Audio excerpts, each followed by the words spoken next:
ఇక డీటెయిల్స్ చూస్తే జయశంకర్ భూపాలపల్లి జిల్లా కాళేశ్వరంలో పర్యటిస్తున్నారు సీఎం రేవంత్ రెడ్డి. సరస్వతి పుష్కరాల్లో పాల్గొనున్నారు. ముందుగా సరస్వతీదేవి విగ్రహాన్ని ఆవిష్కరించారు. తర్వాత నదిలో పుష్కర స్నానం చేశారు. ఈ కార్యక్రమంలో మంత్రులు కూడా పాల్గొన్నారు. సీఎం రేవంత్ రెడ్డి పర్యటనలతో భారీ బందోబస్తు ఏర్పాటు చేశారు పోలీసులు.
జయశంకర్ భూపాలపల్లి జిల్లా కాళేశ్వరంలో పర్యటిస్తున్నారు సీఎం రేవంత్ రెడ్డి.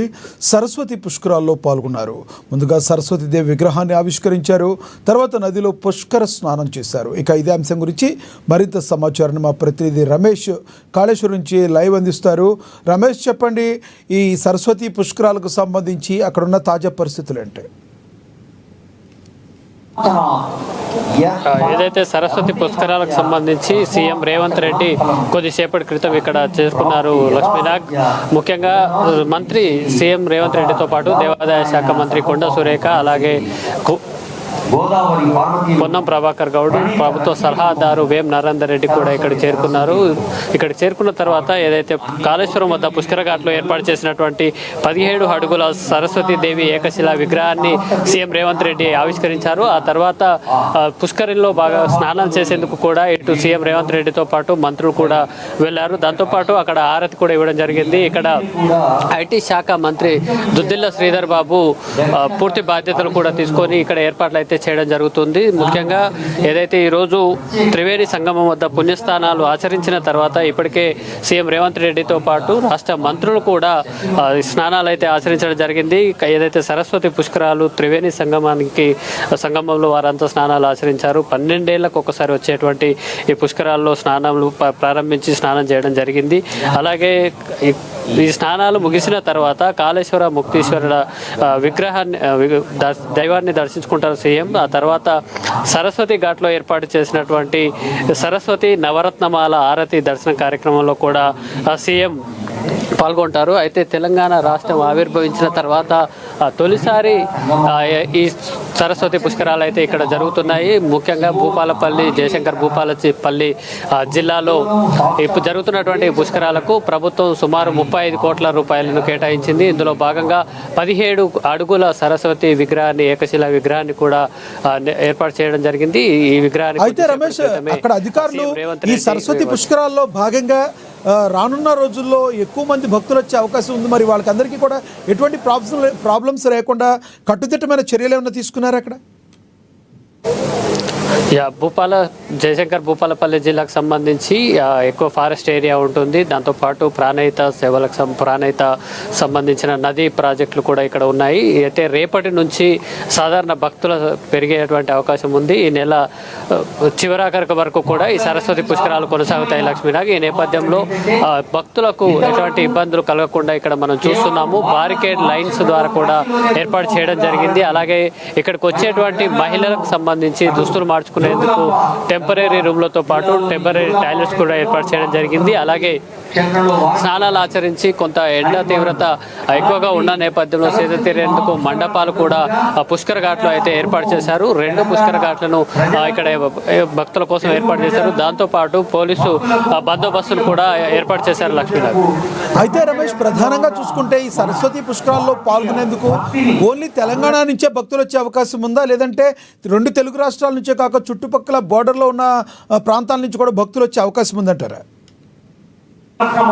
హిందూ సాంప్రదాయానికి సంబంధించి పుష్కరాలకు చాలా ప్రాధాన్యత ఉంటుంది. ఏదైతే పుష్కర స్నానం ఆచరిస్తే కనుక జన్మజన్మల పాపాలు అనేది అంతరించిపోతాయి అనేది హిందువుల భక్తి విశ్వాసాల్లో భాగంగా ఉంటుంది. ఈ నేపథ్యంలో హిందువులు ఎక్కువగా ఈ పుష్కరాల్లో పాల్గొంటుంటారు. ఇందుకు సంబంధించి తెలంగాణ ఆర్టీసీ కూడా కాళేశ్వరానికి ప్రత్యేకమైనటువంటి బస్సులు నడుపుతుంది లక్ష్మీనాగ్. దీంతో పాటు ఏపీ గవర్నమెంట్ కూడా, అంటే ఇటు తెలుగు రాష్ట్రాల నుంచి తెలంగాణతో పాటు ఏపీ రాష్ట్రానికి సంబంధించినటువంటి వారు కూడా ఈ పుష్కరాల్లో పాల్గొంటారు. అలాగే సరిహద్దు రాష్ట్రం సరిహద్దు ప్రాంతంలో జరుగుతుంది కాబట్టి ఇది ఇక్కడ ఉన్నటువంటి మహారాష్ట్ర కానీ ఇతర సరిహద్దు రాష్ట్రాలు ఎవరైతే ఉన్నారో అక్కడి నుంచి కూడా ఈ భక్తులు వచ్చేటువంటి అవకాశం ఉంది. ముఖ్యంగా సరస్వతి నదికి సంబంధించిన పుష్కరాలు కాబట్టి ఒక టాప్ నదులకు సంబంధించి గంగా, యమున, సరస్వతి మొదటి 3 నదుల్లోనే సరస్వతి ఉంటుంది కాబట్టి చాలా ప్రాధాన్యమైనటువంటి నదిగా ప్రాధాన్యత సంతరించుకుంది. సరస్వతి పుష్కరాల కోసం ప్రభుత్వం అయితే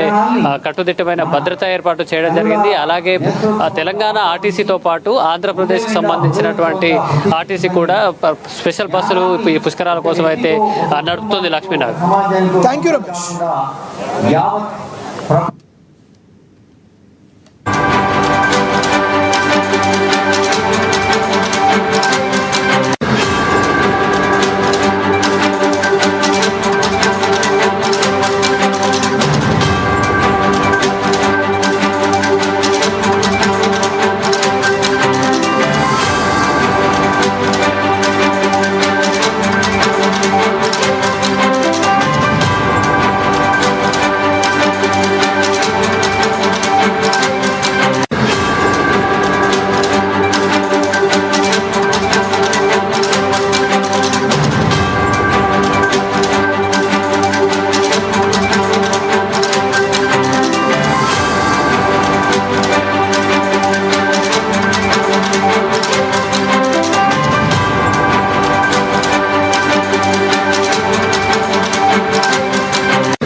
ప్రపంచ సుందరిమణులు యాదగిరిగుట్టలో పర్యటిస్తున్నారు. లైవ్ ద్వారా చూద్దాం.